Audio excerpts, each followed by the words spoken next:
Kandidatët për deputet nga Partia Demokratike e Kosovës, Hajdar Beqa, Jakub Nura dhe Altin Krasniqi kanë mbetur pa hyrë në kuvend për shkak se ulëset e tyre ju mbeten 3 grave kandidate nga ky subjekt, Blerta Deliu Kodrës, Ariana Musliu Shoshit dhe Arbnore Saliut.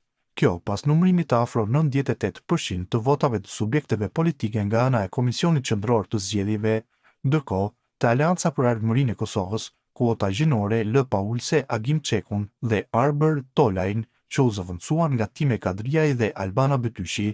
Televizave vendose që siguroi 57 ulëse dhe te Lidhja Demokratike e Kosovës me 14 nuk pati raste kur Gjinia la jashtë parlamentit ndonjë kandidat.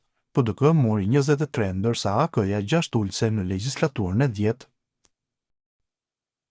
Deklaratat e fundit të kryeministrit Albin Kurti, lidhur me zgjedhjen e presidentes apo presidentit të ri në muajin prill, kur i përfundon mandati presidentes Vjosa Osmani, kanë rihapur debatet politike dhe kanë ngritur dilema serioze rreth skenarëve të mundshëm institucional. Së pari, duhet të formojmë kuvendin dhe qeverinë e gjithashtu duhet ta votojmë edhe buxhetin. Unë besoj se këta janë hapat më të rëndësishëm, pra janë 3 hapa para se të vijmë te zgjedhja e presidentes, dhe unë besoj se nga këta 3 hapa do të shohim si janë gjasat për të ecur përpara.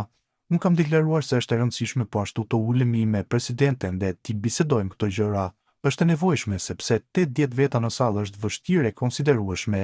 Ju keni parasysh se që herën e kaluar si bëjmë dot 61-80, është numër shumë i madh se 61. Natyrisht ekziston mundësia edhe teorike, por edhe praktike që të shkojmë prapë në zgjedhje nëse nuk arrijmë të rizgjedhim presidenten, por në një situatë të tillë duhet të jemi të gatshëm duke e pasur buxhetin e votuar, tha ndër të tjerë Albin Kurti.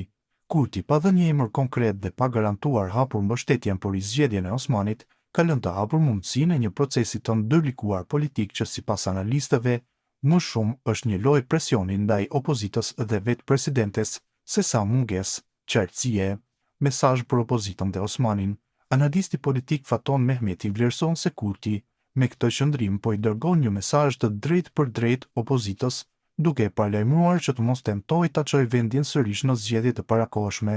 Sipas me Kurti po e sfidon opozitën hapur, mesazhi është i qartë: mos mendoni me na çu prap në zgjedhje sepse e dini çka ju pret. Opozita është në një situatë delikate dhe të vështirë, dhe nuk besoj se do të guxojë të rrezikojë përsëri veten, thekson Mehmeti për Bota sot. Sa i përket presidentes Osmani, Mehmeti beson se Kurti ende nuk ka marrë një qëndrim përfundimtar dhe se po pret reagimin e saj politik. Kurti po e mban Vjosën në ankth, nuk po jep siguri sepse nuk dëshiron që ajo të ketë postin e garantuar. Ai po pret të shohë se si do të sillet ajo dhe çfarë qëndrimi do të mbajë. Në rast se procesi dështon, atëherë Kurti mund të dalë bashkë me Vjosën në zgjedhje, me idenë që do të rriten edhe më shumë, vlerëson Mehmeti. Sipas tij, kjo është një taktikë e mirë menduar politike ku Kurti lë derën hapur edhe për opozitën, veçanërisht për LDK-n, duke sfiduar atë publikisht. Qëllimi i Kurtit është të nënshtrojë edhe më shumë LDK-n. Ai është politikan i jashtëzakonshëm dhe lojtar i fortë, me rezultatin që ka arritur në 28 dhjetor.